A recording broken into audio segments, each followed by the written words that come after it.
लाडक्या बहिणींना नोव्हेंबर, डिसेंबर, जानेवारी अशा 3 महिन्याचे मिळून एकत्रित 4,500 रुपयांचे वाटप सुरू. पाहूया सविस्तर अपडेट. तर पहा, त्या ठिकाणी लाडकी बहीण योजनेच्या अंतर्गत मिळणारा हप्ता नोव्हेंबरपासून शिल्लक आहे. त्यामुळे पैसे नेमकं कधी मिळणार असा प्रश्न लाडक्या बहिणींच्या मनात आहे. याच हप्त्याच्या संदर्भात आता एक मोठी अपडेट समोर आली आहे. तर पहा, त्या ठिकाणी मुख्यमंत्री माझी लाडकी बहीण योजनेच्या अंतर्गत मिळणारा लाभ नोव्हेंबर महिन्यापासून लाभार्थ्यांना मिळालाच नाहीये. राज्यातील स्थानिक स्वराज्य संस्थांच्या निवडणुकीमुळे लागलेल्या आचारसंहितेमुळे हा लाभ लाडक्या बहिणींना वितरित करण्यात आलेला नाहीये.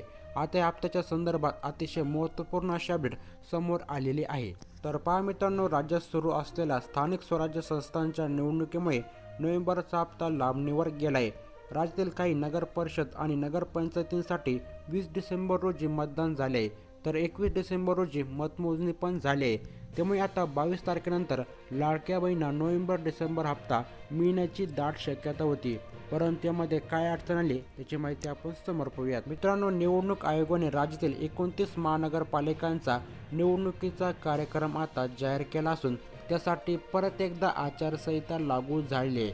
मग आता लाडक्या बहिणींना या महिन्यात 3,000 रुपये मिळाले नाही, तर पुढील महिन्यात म्हणजे संक्रांतीनिमित्त 4,500 रुपये नोव्हेंबर, डिसेंबर व जानेवारी महिन्यातच मिळणार आहेत. तर पहा, त्या ठिकाणी लाडक्यांतर 3,000 रुपये नोव्हेंबर व डिसेंबर हप्त्याचे मिळाले नाही, तर लाडक्या बहिणींना डायरेक्ट पुढील महिन्यात आचारसंहिता संपल्यानंतरच लाडक्या बहिणींना 4,500 रुपये हे मिळणार आहेत. तर अतिशय महत्त्वपूर्ण अशी अपडेट आहे. महत्त्वपूर्ण अपडेट वाटली असेल तर नक्कीच आपल्या चॅनलला सबस्क्राईब करून व्हिडिओला देखील लाईक करा.